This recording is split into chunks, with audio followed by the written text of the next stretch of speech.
किसका होगा राज तिलक? एक बार फिर से स्वागत है आपका लगातार कवरेज आज तक पर। आपको हम दिखा रहे हैं बंगाल का चुनाव, पहले दौर की वोटिंग, 30 सीटों के लिए वोट डाले जा रहे हैं 5 जिलों में, और दूसरी तरफ असम का भी चुनाव जहां 47 सीटों के लिए पहले दौर की वोटिंग, 12 जिलों में यह सीटें फैली हुई हैं। और पश्चिम बंगाल की विधानसभा पिछली बार कैसी थी, 2016 की तस्वीर इस वक्त आपके सामने टेलीविजन स्क्रीन पर है। ग्राफिक्स के जरिए हम आपको यह तस्वीर दिखा रहे हैं। कैमरा जैसे जैसे आगे बढ़ेगा आपको स्थिति साफ होगी कि पश्चिम बंगाल की विधानसभा में पिछली बार 211 सीटें तृणमूल कांग्रेस के खाते में थी। कांग्रेस को 44 सीटें मिली थी, लेफ्ट को 32 सीटें मिली थी।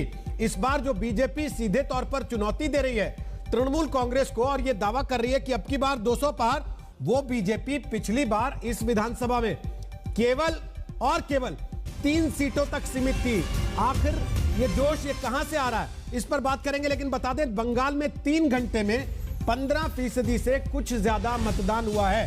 15.3% वोटिंग हुई है बंगाल में। अब तक तृणमूल कांग्रेस ने शिकायत की है कि मतदान प्रतिशत पहले ज्यादा था, अचानक वो मतदान प्रतिशत कम कैसे हो गया। तृणमूल कांग्रेस की तरफ से चुनाव आयोग में शिकायत भी दर्ज कराई गई है। 5 मिनट में वोटिंग प्रतिशत आधे तक कम कैसे हो गया, तृणमूल कांग्रेस इस पर सवाल उठा रही है। और दोपहर में चुनाव आयोग से बीजेपी और टीएमसी दोनों पार्टियों के नेता मुलाकात करेंगे, अपनी अपनी शिकायत दर्ज कराएंगे। तो कुल मिलाकर यह तस्वीर इस वक्त बंगाल के चुनाव की है। हमारे साथ मेहमानों का एक बड़ा पैनल मौजूद है जो लगातार विश्लेषण कर रहे हैं हमारे लिए और आपके लिए चुनाव की इन तस्वीरों का, चुनाव से जुड़ी खबरों का और चुनाव के आंकड़ों का। तो हम आ गए यहां कंप्यूटर बाबा के पास। 2016 यानी कि पिछली बार का चुनाव, उस समय इन सीटों पर जहां आज वोटिंग हो रही है पहले दौर में क्या स्थिति थी? तो स्थिति यह थी, तृणमूल को 27 सीटें थी, 50% वोट उसके खाते में था। बीजेपी को एक भी सीट इन 30 में नहीं मिली थी। 9% वोट हालांकि उसे जरूर पाया था। लेफ्ट और सहयोगियों के खाते में 3 सीटें गई थी महज, 33% वोट उनको मिले थे इन 30 सीटों में से, और अन्यों के खाते में 8% वोट गए थे। जरा जीत का अंतर देख लिया जाए कि जो जो सीटें जीती गई उनमें जीत का आंकड़ा क्या रहा। 1 लाख से ज्यादा ऐसी कौन कौन सी सीटें थी जहां पर कोई कैंडिडेट जीता था? एक भी सीट ऐसी नहीं थी इन 30 में जहां कोई कैंडिडेट 1 लाख से ज्यादा वोटों से जीता हो। 50,000 से ज्यादा अगर हम नजर डालें तो कितनी ऐसी सीटें थी? तृणमूल के खाते में 3 सीटें थी जहां जीत का अंतर 50,000 से ज्यादा था। 20,000 वोटों से भी कम अंतर कितनी सीटों पर रहा? 9 ऐसी सीटें तृणमूल कांग्रेस ने जीती थी जहां 20,000 से भी कम अंतर रहा था वोटों का। और लेफ्ट के खाते में जो 3 सीटें गई थी अन्यों के साथ, वो तीनों सीटें ऐसी थी जहां अंतर 20,000 से कम था। और अगर इसको थोड़ा सा और बदले मार्जिन को, 10,000 से कम वाली सीटों पर जाएं, तृणमूल के खाते में 2 और लेफ्ट की 3 सीटें जो हम पहले बता चुके हैं। 5,000 से भी कम अगर हम देखना चाहें कि ऐसी कितनी सीटें थी, तो लेफ्ट को जो 2 सीटें मिली थी 3 में से, उन पर जीत का अंतर 5,000 से भी कम था। अब जरा इसे और कम करके देखा जाए, 1,000 से कम क्या कोई सीट थी? तो नहीं, 1,000 से कम कोई सीट नहीं थी। यानी कि कुल मिलाकर 50,000 से 5,000 के बीच का आंकड़ा है संजय जी, जो वोटों का अंतर पिछली बार में रहा है इन 30 सीटों में से जीत का। क्या आपको लगता है कि ये सीटें वल्नरेबल सीटें कही जा सकती? रोहित जी, 2016 चुनाव के बाद हमें एक और चुनाव को याद करना चाहिए, वो है 2019 का लोकसभा चुनाव।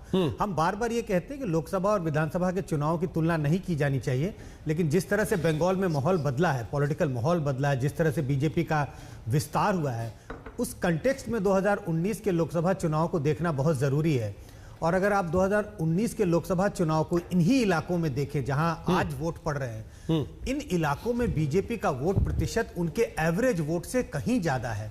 बीजेपी का अपना इन इलाकों में वोट 45% है, जबकि बीजेपी को अमूमन आपसे पूछते तो आप कहते हैं लोकसभा और विधानसभा अलग अलग तरह के चुनाव होते हैं। मैंने कहा दोनों को एक तरीके से नहीं देखना चाहिए। मैंने अब आप जो कह रहे हैं उससे संगीत जी की प्रसन्नता का ठिकाना नहीं है। नहीं, लोकसभा में तो ऐसा हो गया था। मेरे पास पक्का आप बोलिएगा, पहले संजय जी खत्म। मैंने जरूर कहा कि अमूमन तौर पर हम कंपैरिजन नहीं करते हैं, लेकिन चुनाव में पिछले अगर हम 5-7 सालों में के इतिहास में देखें तो बहुत सारे अपवाद आ गए हैं। और मैं बंगाल में जो चुनाव हो रहे हैं उसको भी एक अपवाद के रूप में मानूंगा। मैं ये नहीं कह रहा कि 2019 में जिस तरह का चुनाव हुआ बंगाल में बिल्कुल वैसा ही, उससे बिल्कुल ही उलट होने वाला है, ऐसा नहीं होगा। इसी के लिए कंपैरिजन में कर रहा हूं। कि 2016 और 2019 को देखने की जरूरत है। 2019 की अगर विधानसभा चुनाव लोकसभा चुनाव को विधानसभा के नजरिए से देखें तो बीजेपी ने 20 सीटों पर बढ़त हासिल की और तृणमूल कांग्रेस के खाते में सिर्फ 10 थी। और इन इलाकों में बीजेपी का जो वोट का विस्तार हुआ है वो उनके दूसरे इलाकों के वोट से बिहार के विधानसभा चुनाव जब हो रहे थे उनको लोकसभा के नजरिए से नहीं देखा गया था क्या? और जब देखा गया था तो क्या ये माना गया था कि तेजस्वी यादव 2014 का लोकसभा चुनाव और 2019 का लोकसभा चुनाव दोनों अलग है। 2014 के लोकसभा चुनाव के बाद इस बात का अंदाज लगाना कि बीजेपी सचमुच सत्ता में आ सकती है, मुझे लगता है इस बात का कोई अंदाज नहीं लगा रहा था। इस वजह से वो इफोरिया बीजेपी क्रिएट नहीं कर पाई। 2019 का लोकसभा चुनाव में 121 विधानसभा सीटों पर बीजेपी ने बढ़त हासिल की। वो एक संकेत देता है कम से कम बीजेपी के सपोर्टर, बीजेपी के कार्यकर्ताओं में, कि अगर आपने कुछ मेहनत और की और अगर तृणमूल कांग्रेस का थोड़ा प्रचार प्रसार नीचे गिरता है उनकी पॉपुलैरिटी, तो वो स्ट्राइकिंग रेट के क्लोज है। ठीक है। जब आप मैच जीतने की स्थिति में होते हैं तो आप मेहनत ज्यादा करते हैं। इस वजह से ये सब कुछ जो कुछ आज घट रहा है बंगाल में वो देखने को मिलता है। संगीत जी आप बोलना चाहते हैं, लेकिन उसके पहले प्रधानमंत्री नरेंद्र मोदी की तस्वीरें भी हम साथ साथ दिखा रहे हैं। ये देख सकते हैं आप, प्रधानमंत्री नरेंद्र मोदी के बांग्लादेश दौरे का आज दूसरा दिन है, जिसमें प्रधानमंत्री नरेंद्र मोदी पहले काली मंदिर में पूजा करते हुए दिखाई दिए थे। प्रधानमंत्री पहुंचे हैं वहां पर, तो एक प्रकार से ये 130 करोड़ भारतीयों का प्रतिनिधित्व है जो प्रधानमंत्री वहां पर कर रहे हैं। निश्चित तौर से जब प्रधानमंत्री वहां पर समाधि स्थल पर अपने श्रद्धा सुमन अर्पित करेंगे, अपनी भावनाएं प्रकट करेंगे, तो वो पूरे भारतवर्ष की भावनाओं के तौर पर होगा। और भारतवर्ष के लिहाज से कहा जाए तो 130 करोड़ भारतीयों की भावनाओं को प्रकट करने, भारतीय की भावनाओं का उद्गार को सामने रखने के लिहाज से बेहद महत्वपूर्ण पल। और यहाँ पर प्रधानमंत्री का पहुंचना और उनका स्वागत लगातार हम देख पा रहे हैं। और यहाँ पर प्रधानमंत्री का स्वागत करने के लिए खुद बांग्लादेश की प्रधानमंत्री शेख हसीना जी मौजूद हैं। उनके मंत्रिमंडल के कई सदस्य भी वहाँ पर मौजूद नजर आ रहे हैं। तो निश्चित तौर पे हमने कल भी देखा कि कैसे प्रधानमंत्री को एयरपोर्ट पर रिसीव करने के लिए खुद शेख हसीना जी पहुंची थी, जो कि प्रधानमंत्री हैं बांग्लादेश की, प्रोटोकॉल से इतर, यानी कि दोस्ती को और गहराई देने के लिहाज से उनके इस जेस्चर को देखा गया। और आज भी अब जब प्रधानमंत्री बंगबंधु के यहाँ पे समाधि कॉम्प्लेक्स में पहुंचे हैं तो खुद प्रधानमंत्री शेख हसीना ने उनको यहाँ रिसीव किया। और ये रेड कारपेट ये बताता है कि कैसे भारत के प्रति, बांग्लादेश में प्रधानमंत्री मोदी के प्रति एक आदर है, भारतीय लोगों के प्रति आदर है। और ये साफ तौर पे इस बात का दर्शाता है कि कैसे भारत और बांग्लादेश दोस्ती को आगे बढ़ाने के लिए, तो शेख मुजीबुर रहमान को श्रद्धांजलि देने के लिए प्रधानमंत्री नरेंद्र मोदी उनके स्मारक पर पहुंचे हैं। साथ में शेख हसीना उनको अगवानी करके ले जा रही हैं। चित्रा त्रिपाठी हमारे साथ फोन लाइन पर आ गई हैं। चित्रा बोलिए। देखिए, ये जो तस्वीरें इस वक्त हमारे दर्शक देख रहे हैं रोहित, ये तस्वीरें अपने आप में बेहद खास हो जाती हैं। शेख मुजीबुर रहमान साहब का बांग्लादेश के लिए, यहाँ के लिए क्या योगदान रहा है ये बताने की जरूरत नहीं है। यहाँ का हर एक नागरिक उन्हें राष्ट्रपिता के तौर पर जानता है। और प्रधानमंत्री नरेंद्र मोदी का, आपको बता दें, भारत की ओर से इतना बड़ा कोई चेहरा पहली बार वहां पर जा रहा है शेख साहब को अपनी श्रद्धांजलि, अपने श्रद्धा सुमन अर्पित करने के लिए। और आपको ये भी बताते चले, 17 मार्च 1920 को इसी गोपालगंज में, जहां पर मेरी मौजूदगी है, इस इलाके में उनका जन्म हुआ था। यहीं से अपने राजनीतिक उन्होंने आगे बढ़ाया और उसके बाद बांग्लादेश से न सिर्फ वो पहले राष्ट्रपति बने बल्कि उसके बाद प्रधानमंत्री भी बने। 1975 में षड्यंत्र के तहत, सैनिक तत्वाधान के तहत उनकी हत्या कर दी जाती है। और बांग्लादेश के अपने हिस्से करने के लिए और यहाँ को खराब करने के लिए है प्रधानमंत्री नरेंद्र मोदी का यहाँ जाना कल शाम के एक बड़े कार्यक्रम में पीएम ढाका में शामिल करार देते हुए ये कहा गया था कि इस बांग्लादेश को आगे बढ़ाने में उनका बहुत बड़ा रोल रहा है। ये बांग्लादेश अपनी नायक का, अपने राष्ट्रपिता का 100वीं जन्म जयंती मना रहा है और इस खास मौके पर प्रधानमंत्री नरेंद्र मोदी यहाँ मुख्य अतिथि बनकर आए हुए हैं। शेख हसीना को भी आपको बता दें चले कि जिस हिस्से में ये बना हुआ है वहाँ पर, वहीं पर उनकी मजार भी है, वहीं पर उनका जन्म हुआ था। और वहीं पर शेख हसीना ने अभी एक नए बिल्डिंग, हालांकि जो पुराना मकान था उसकी जगह से नए बिल्डिंग बनाया गया है, जिससे शेख साहब से जुड़ी हुई उनके तमाम तस्वीरें, उनकी तमाम यादें, और वहाँ पर काफी पहले से तैयारी की जा रही थी कि भारत के प्रधानमंत्री को वहाँ पर पहुंचना था। ये महत्वपूर्ण हो जाती है। 1971 26 मार्च का वो समय जब बांग्लादेश की आजादी के लिए बांग्लादेश का एक व्यक्ति यहाँ पर लड़ता हुआ हिंदुस्तानी एक तरफ हिंदुस्तान जश्न हुआ तो दूसरी तरफ बांग्लादेश आजाद होता है और विश्व के मानचित्र पर एक का उभार होता है जिसमें एक बहुत बड़ा रोल हिंदुस्तान का होता है। इस लिहाज से अगर हम देखें और बांग्लादेश का रोल कितना ज्यादा है। इसके अलावा आपको ज्यादा महत्वपूर्ण हो जाता है। इसके अलावा आपको बताते चले चूंकि बंगबंधु यहाँ के लिए जब बांग्लादेश आजाद हुआ था उस समय पाकिस्तान की वो जेल में बंद थे। एक साल के बाद बांग्लादेश की आजादी के बाद 1 साल के बाद उन्हें छोड़ा गया था और उसके बाद वो यहाँ पर 1973 में उनको प्रधानमंत्री के तौर पर यहाँ की जनता ने अपने सिर माथे पर बिठाया था और प्रचंड जीत के साथ वो सत्ता के शीर्ष तक पहुंचे थे। हालांकि 1975 का काला अध्याय भी यहाँ की जनता नहीं भूलती है। इसी वजह से अपने इस राष्ट्र नायक के इस जन्म शताब्दी को यहाँ का एक एक व्यक्ति बहुत अच्छे से मनाना चाहता है। कुछ लोग हमारे साथ हैं, अगर आकर यहाँ पर बातचीत करना चाहें। बहुत ज्यादा भीड़ भी यहाँ पर लगी हुई है लेकिन सब लोग बंगाली बोलते हैं इसलिए थोड़ा सा बचते हैं कैमरे के सामने आकर बात करने में। मैं कोशिश करूंगी कि जरूर कुछ लोगों से बातचीत करें रोहित, लेकिन ये तस्वीरें अपने आप में काफी ज्यादा महत्वपूर्ण। प्रधानमंत्री यहाँ पर बंगबंधु से जुड़ी हुई तमाम यादों को देखेंगे। शेख हसीना की वहाँ पर मौजूदगी है और उसके बाद फिर मंदिर का उनका कार्यक्रम शुरू हो जाएगा जिसको लेकर मतुआ समुदाय की भी तैयारियां पूरी की जा चुकी हैं। आपको बता दें कि शांतनु ठाकुर जो कि भारतीय जनता पार्टी के सांसद हैं और साथ ही मतुआ समुदाय का बड़ा चेहरा हरिचंद ठाकुर के जो वंशज हैं उनकी भी इस वक्त मौजूदगी है। वहां पर लोगों से वो मुखातिब है, उनसे बातचीत कर रहे हैं। प्रधानमंत्री का फिलहाल यहाँ पर इंतजार किया जा रहा है ओराकांडी में। लेकिन आप जो तस्वीरें तुंगीपाड़ा की देख रहे हैं, पूरा देश जो देख रहा है, मुजीबुर रहमान और हिंदुस्तान के रिश्ते भी, हिंदुस्तान की जो भी हुकूमत थी उनके साथ उनके रिश्ते बहुत अच्छे थे और बांग्लादेश को आगे ले जाने में उनका बहुत बड़ा रोल था। शेख हसीना उनकी बेटी हैं। उनकी मृत्यु के बाद आपको बताते चले 1975 में उनकी जान चली गई और षड्यंत्र के तहत उनको मार दिया गया और उसके बाद 6 सालों तक इस परिवार ने बहुत बुरा दौर देखा, जिसके बाद 1981 में यहाँ पर शेख हसीना बांग्लादेश में आती हैं और उसके बाद आवामी लीग को आगे बढ़ाने में फिर वो लगातार लग जाती हैं और फिर यहाँ की सत्ता के शीर्ष तक पहुंचती हैं। तो यहाँ पर भावनात्मक तौर पर अपने इस राष्ट्रपिता से जुड़ा हुआ ये मुल्क उनकी 100वीं जन्म जयंती मना रहा है। ये राष्ट्र अपनी आजादी के 50 साल पूरे होने पर जश्न मना रहा है और ये राष्ट्र हिंदुस्तान के साथ अपने कूटनीतिक रिश्तों के 50 साल पूरे होने पर भी जश्न की तैयारियां और उसकी तस्वीरें नरेंद्र मोदी का ढाका में मुजीबुर रहमान के स्मारक पर इस वक्त मौजूद हैं और वो उन्हें श्रद्धांजलि अर्पित कर रहे हैं। भारत बांग्लादेश के संबंधों में ये अपने आप में एक नया अध्याय। এখানে সাহিত্য সর্বকালের সর্বশ্রেষ্ঠ বাঙালি জাতির পিতা বঙ্গবন্ধু শেখ মুজিবুর রহমানের आजादी क्या होती है इस बात को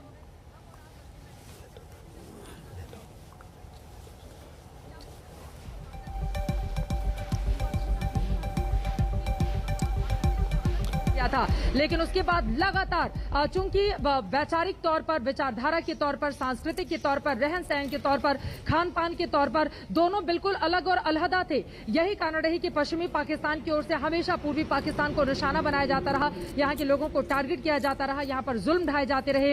लेकिन फिलहाल ये जो तस्वीरें हमारे दर्शक देख रहे हैं, आपको बता दें आजादी यहाँ के लोगों के संघर्षों के बाद मिली और उस संघर्ष को सेलिब्रेट करता हुआ ये पूरा का पूरा मुल्क। और इस वक्त जो तस्वीरें प्रधानमंत्री की देख रहे हैं हमारे दर्शक, मैं भी वहां पर गई थी, क्योंकि इस समय सुरक्षा कारणों की वजह से अंदर जाने की इजाजत नहीं दी गई है। लेकिन वहां पर जब हम गए थे, बड़ी बड़ी तस्वीरों से पूरे हिस्से को सजाया गया है। बंगबंधु से जुड़ी हुई जितनी भी यादें हैं, उनके संघर्ष की जितनी दास्तान है, वो सारी तस्वीरें हम सबने देखी, कैमरे में कैप्चर किया, अपने दर्शकों तक पहुंचाया। और इस वक्त प्रधानमंत्री नरेंद्र मोदी रोहित वहां पर पहुंचे हुए हैं और उन्हें न सिर्फ याद कर रहे हैं, उनके योगदान का स्मरण कर रहे हैं, बल्कि बांग्लादेश को बनाने में बंगबंधु की जो भूमिका रही है, यकीनन बांग्लादेश के नौजवानों के लिए वो प्रेरणा के स्रोत हैं। और इन तस्वीरों के जरिए एक बड़ा मैसेज न सिर्फ बांग्लादेश के प्रधानमंत्री शेख हसीना देना चाहती हैं, बल्कि प्रधानमंत्री नरेंद्र मोदी भी लगातार उनकी तारीफों में कसीदे पढ़ रहे हैं। तस्वीरें हम दिखा रहे हैं अपने दर्शकों को। इसके अलावा भी कल प्रधानमंत्री की यात्रा का जब पहला दिन था, उस वक्त प्रधानमंत्री ने काले रंग की मुजीब जैकेट पहनी थी। ये भी अपने आप में एक सम्मान का संकेत था। और आज प्रधानमंत्री उनके मज़ार पर इस समय मौजूद हैं। वहां पर श्रद्धा सुमन प्रधानमंत्री नरेंद्र मोदी ने अर्पित किए हैं, उनका स्वागत किया वहां। प्रधानमंत्री शेख हसीना ने अगवानी करके वो प्रधानमंत्री नरेंद्र मोदी के साथ वहां गई हैं और उसके बाद प्रधानमंत्री नरेंद्र मोदी ने वहां श्रद्धांजलि अर्पित की है, श्रद्धा सुमन अर्पित किए हैं बंगबंधु मुजीबुर रहमान की मजार पर। देख सकते हैं आप तस्वीरें। एक राष्ट्र अध्यक्ष के तौर पर पूरे सम्मान, सैनिक सम्मान के साथ प्रधानमंत्री नरेंद्र मोदी वहां समाधि स्थल पर मौजूद हैं, मजार पर मौजूद हैं और श्रद्धा सुमन अर्पित कर रहे हैं। तो इस बांग्लादेश के दौरे को प्रधानमंत्री के कूटनीतिक और राजनीतिक दोनों नजरियों से देखा जा रहा है। राजनीतिक इसलिए क्योंकि बंगाल में इस वक्त चुनाव है और इसके थोड़ी देर के बाद प्रधानमंत्री औरकांडी मंदिर जाएंगे, जहां हरिचंद ठाकुर को मानने वाले मतुआ समुदाय के लोगों से उनकी मुलाकात होगी, जिनका एक बड़ा वोट बैंक बंगाल में है। इसके अलावा कूटनीतिक इन्हीं सब कार्यक्रमों में प्रधानमंत्री हिस्सा ले रहे हैं और इस यात्रा के दौरान भारत बांग्लादेश के बीच कई अहम समझौतों पर बात भी होगी और दस्तखत भी होंगे। लिहाजा कूटनीतिक और राजनीतिक तौर पर दोनों नजरियों से इस दौरे को बेहद अहम माना जा रहा है। लिहाज से कहा जाए तो 130 क्या करोड़ प्रधानमंत्री वहां पर कुछ संदेश भी लिखेंगे, इस पर भी नजर है सबकी, क्योंकि वहां पुस्तिका रखी हुई है। बहुत मुमकिन है कि पीएम वहां पर बैठे और संदेश बांग्लादेश के लिए, शेख मुजीबुर रहमान के लिए प्रधानमंत्री वहां पर लिखें। चित्रा, मेरी आवाज अगर आप तक आ रही है तो बोलिए। देखिए, गांधी शांति पुरस्कार भी हिंदुस्तान की ओर से मरणोपरांत दिया गया है शेख मुजीबुर रहमान साहब को। और यकीनन आपने जिस जैकेट का भी जिक्र किया, चूंकि प्रतीकों का बहुत ज्यादा महत्व होता है रोहित, और यही कारण रही कि कल जब एक बड़ा कार्यक्रम नेशनल डे के तौर पर मनाया जा रहा था, उस दौरान प्रधानमंत्री नरेंद्र मोदी मुजीब जैकेट पहनकर वहां पर पहुंचे हुए थे, काले रंग का। तो अपने क्लोथ्स के जरिए, अपने कपड़ों के जरिए, अपनी बातों के जरिए, इस सम्मान के जरिए जो गांधी शांति पुरस्कार उनको दिया गया है, एक बड़ा संदेश हिंदुस्तान देना चाहता है कि कैसे बांग्लादेश को लेकर भावनात्मक तौर पर हम सब जुड़े हुए हैं। और यकीनन बांग्लादेश के लोग भी उसी तरह से अपनी बातों को, कल जब मैं बात कर रही थी गौहर रिजवी साहब जो कि प्रधानमंत्री के सलाहकार हैं शेख हसीना जी के, उनसे जब मेरी बातचीत हुई तो उनकी ओर से कहा गया कि बांग्लादेश की आजादी में हिंदुस्तान की जो भूमिका रही, हम हमेशा उनके ऋणी है और आज इस खास मौके पर भी हम हिंदुस्तान का शुक्रिया अदा करना नहीं भूलेंगे। और इसी वजह से प्रधानमंत्री नरेंद्र मोदी का यहाँ आना हम सब के लिए बहुत मायने रखता है। हम सब जानते हैं कि कोरोना वैक्सीन की बड़ी खेप के साथ यहां पर प्रधानमंत्री पहुंचे हुए हैं और कोरोना वैक्सीन जो उन्होंने बांग्लादेश को मुहैया कराई थी, उसको लेकर भी यहां के लोगों की ओर से, यहां की सरकार की ओर से भारत का शुक्रिया अदा किया था। फिलहाल ये तस्वीरें जो शेख मुजीबुर रहमान साहब की मजार के आसपास की हमारे दर्शक देख रहे हैं, यही वो जगह है जहां पर उनका जन्म हुआ था। 1920 में उनका जन्म हुआ था, मार्च का महीना था, 17 तारीख। और आपको बताते चले कि 1975 में षड्यंत्र के तहत उनको मार दिया जाता है उनके परिवार के कुछ सदस्यों के साथ। लेकिन उसके बाद जिस तरह से राजनीति यहां पर बदलती है, करवट लेती है, बांग्लादेश लगातार मजबूत होता गया और जो सपना उन्होंने इस पूर्वी हिस्से को लेकर देखा हुआ था, पूर्वी पाकिस्तान का यह हिस्सा था जब बाद में 1971 में यह आजाद होता है, उसके ठीक पहले, तो उस सपने को यहाँ के लोगों ने पूरा किया है और वही जिम्मेदारी अब यहाँ की सरकार पर भी है। देखिए, 1947 के दौरान भारत और पाकिस्तान का जब बंटवारा हुआ था, उसके बाद पूर्वी पाकिस्तान और पश्चिमी पाकिस्तान में अलग अलग तरह की गृह युद्ध की स्थिति देखी जा रही थी। पश्चिमी पाकिस्तान के लोग पूर्वी पाकिस्तान के लोगों को लगातार तंग करते थे और इसी वजह से शेख साहब ने आवामी लीग नामक अपनी पार्टी बनाई थी 1950 के पहले और लगातार वो यहाँ के लोगों की आवाज को बुलंद करते रहे, जिसके बाद वो